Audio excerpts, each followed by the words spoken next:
Whilst the public are aware of vaping, they often have a misunderstanding of what vaping is and its success in supporting smokers to quit. If the goal of a smoke-free nation is to be realised, then smokers need to be given the confidence to make informed decisions to switch to a significantly less harmful alternative than smoked tobacco. Peter Griffin has more. According to government figures, there are nearly 9 million smokers across the UK, but almost 3 million people have switched to vaping. The risks to health are significantly less, and former smokers say it's helped them to stop smoking completely. I'm an asthmatic, so for me I got to the stage where I was finding it quite hard to breathe smoking and making up all the excuses in the world as to why I was coughing up. And I luckily just met the right person in one vape store, spent a bit of time with me, explained exactly what I needed, and I walked out of the store, bought myself a coffee, went to reach for a cigarette and thought, you know, if I'm not going to do it now, I'm never going to do it. And that was it. That was a 40-a-day habit kicked. Vaping is 95% less harmful than smoking, and the UK has a growing vaping market. Now it's the second largest in the world. And yet the NHS is still facing an annual bill of £2.7 billion for smoking-related deaths and illnesses. So what's stopping more people switching to vaping? In 2013, our colleagues at ASH did a survey funded by Cancer Research UK that found that around 7% of adults in the UK thought vaping was as dangerous or more dangerous than smoking. And that's now up to 26% last year. And it's gone a very clear line upwards. I think there's a number of different explanations. I think there's a confusion about the science because the devices are still quite new. People aren't clear about what the studies say.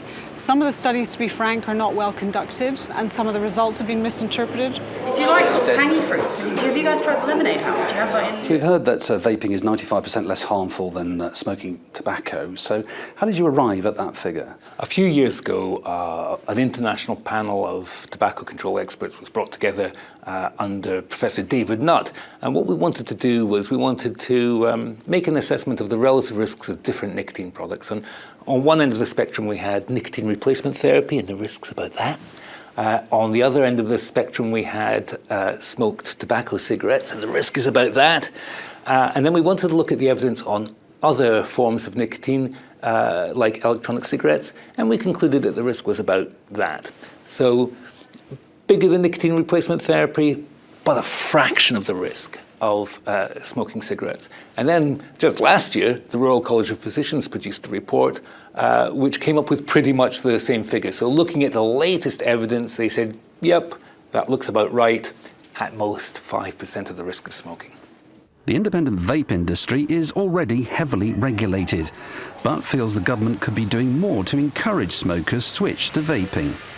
Unfortunately, there is a mixed message when it should be a very clear message. And a mixed message comes from vested interests who do not necessarily see vaping as something that should succeed or they would wish to succeed. The media, who sometimes rather superficially reports and exclaims, which causes the message to be confused. And also the fact that the vaping population sometimes seems a bit obscure to those smokers. What we do need, therefore, is for there to be, firstly, a clear message from our government, from the politicians and the NHS, to make it clear that vaping is endorsed. Smoking costs the NHS in the UK £2 billion every year. Anything we can do to reduce the number of smokers will save money for the NHS. Of course, it's not just the NHS, it's social care, people not losing hours at work, the effect on their families, secondhand smoke. So we need to deal with all of that. If vaping can help, and I believe it can, then it's not only beneficial for the individual, but it's beneficial for our public services as well.